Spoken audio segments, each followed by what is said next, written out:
Having a good time? Yes. I know I am. Thank you for waiting while I got my drink. Our next piece is our feature performance of the night. This is Absinthe in the Morning with Mindy Christensen, written by Powell and directed by me. Enjoy.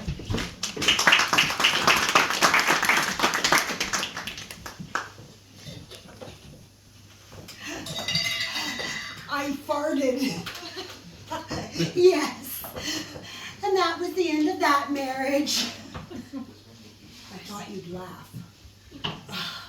The truth is, you probably would have liked him. The first time that Paul saw me, I was working in a theater in New York in a tableau vivant group. Living tableaus that recreate famous paintings. You've seen them, haven't you? I was Eros, wrapped in a white cloth, one tit out, powdered with flour. Oh, I probably looked as dry and preserved as a relic, and probably as much as like a man as a woman. I was appealing, of course. Some.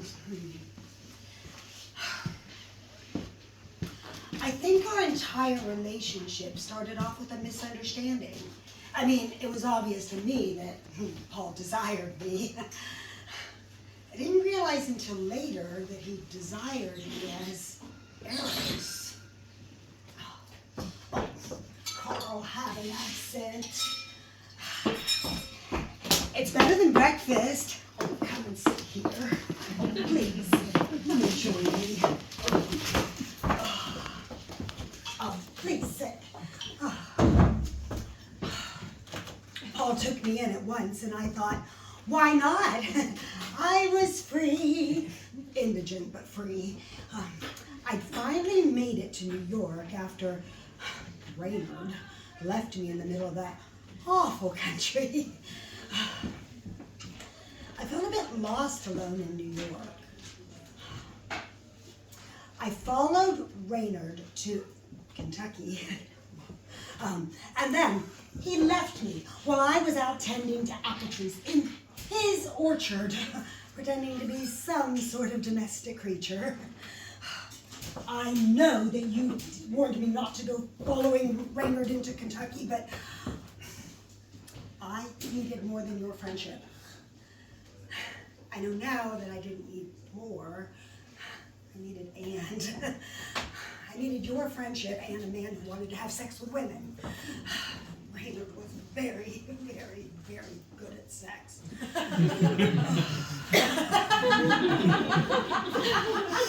You see, at the time, I thought that friendship was like the running up stage to having sex, and even if I had been willing to accept our relationship for what it was, I was not prepared to starve or become a celibate.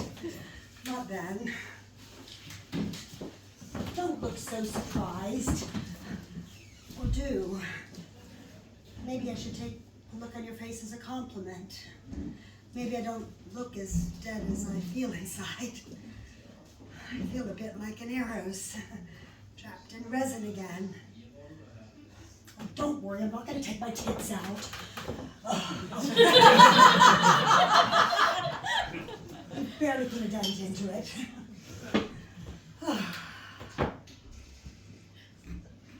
Carl, I hope the fact that you're here now means that you've forgiven me for leaving you. I've thought of you often since we parted in Berlin. Remember how we were together in Italy? Oh, how we performed as the well-to-do every night at the cafes.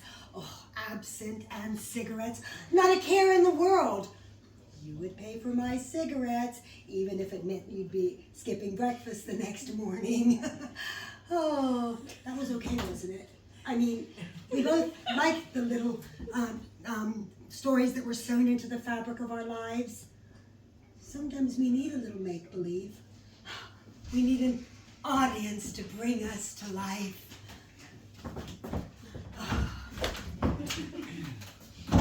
Paul could never be a playmate or an audience. Of course, I didn't know that at first. The weird thing about Paul was that he didn't mind if I left house in in a toga or a soup can bra, which I did. Oh, he didn't care as long as he wasn't going to be seen with me. As long as he didn't have to look at me. Paul is not an artist of any sort. The artwork that Paul likes is, well, dead. Like the paintings in a museum. He is a baron, of course. Yes, I thought you'd be surprised. I am a baroness, living in this hovel, feeding the mice that live in the cupboards. I've become a frayed cuff on the wrist of the bloodless aristocracy. Yes. You and Paul have a lot in common. He often reminded me of you, although Paul has no sense of humor whatsoever. Oh.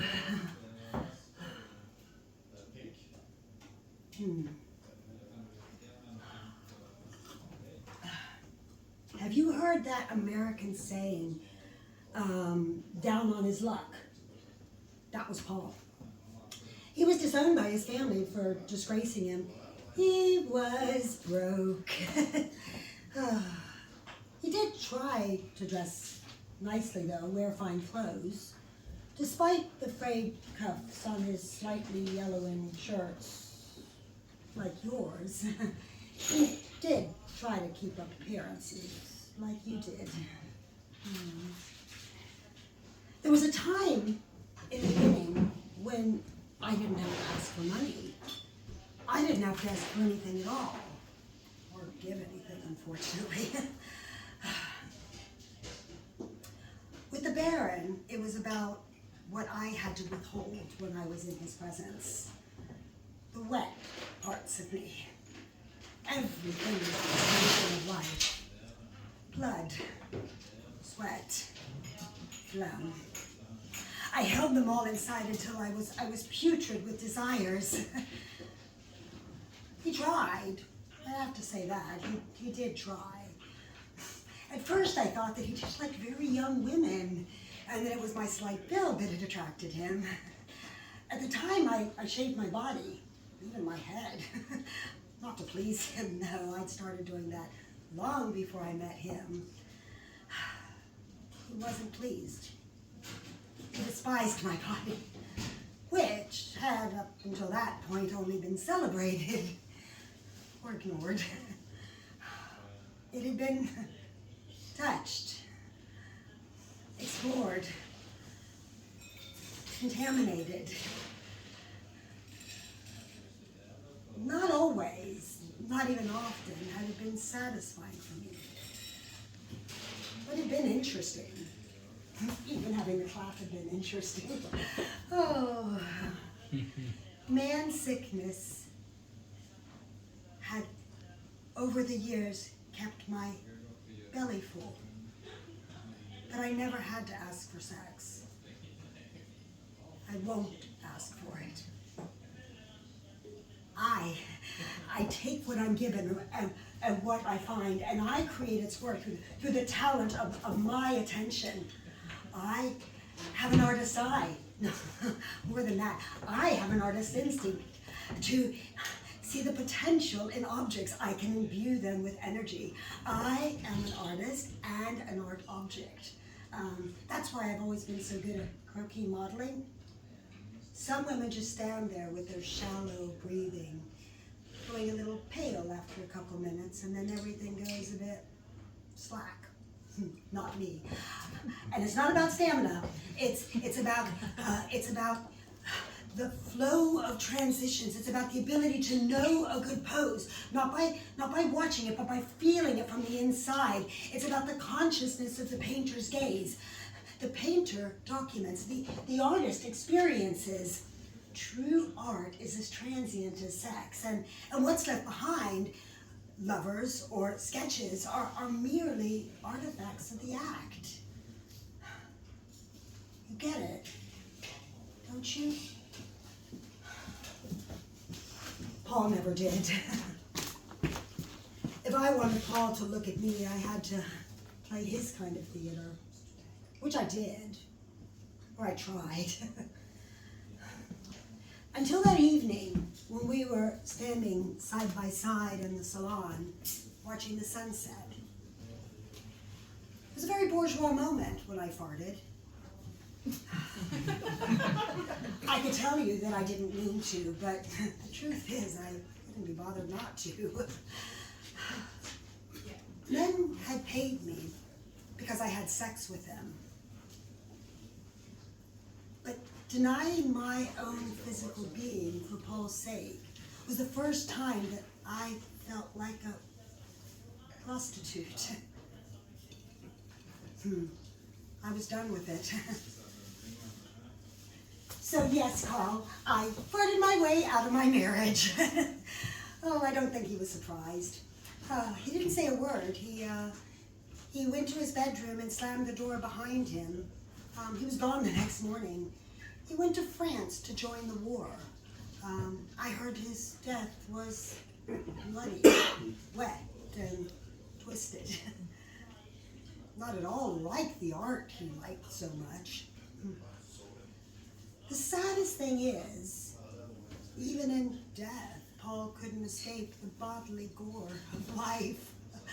To Paul, turns out he wasn't part of the bloodless aristocracy after all. Oh, good. We drained it. Oh. I need to leave the cupboards bare. I'm leaving for Paris now that it's safe.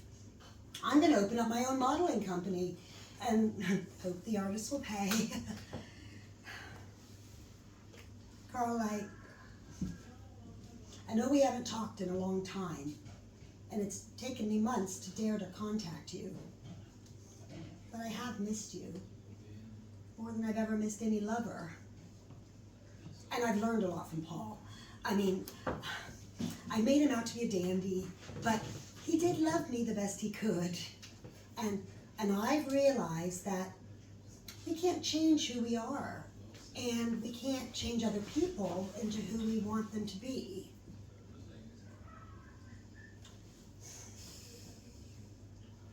I asked you here this morning because I want you to come with me to Paris. I won't ask you for more than you can give this time. I promise. I understand now how you loved me, or did love me. Maybe. I'd like to try again as whatever we were. And this time I would give you room for your and. I have a little inheritance now, so I can pay for your cigarettes. I can be the one to let you put your head here where my heart is when a lover hurts you. It's my turn to be your friend now, if you'll have me. Meet me at the dock tonight, packed or ready to say goodbye. You won't be able to miss me. I'll be the woman with the wedding cake on her head.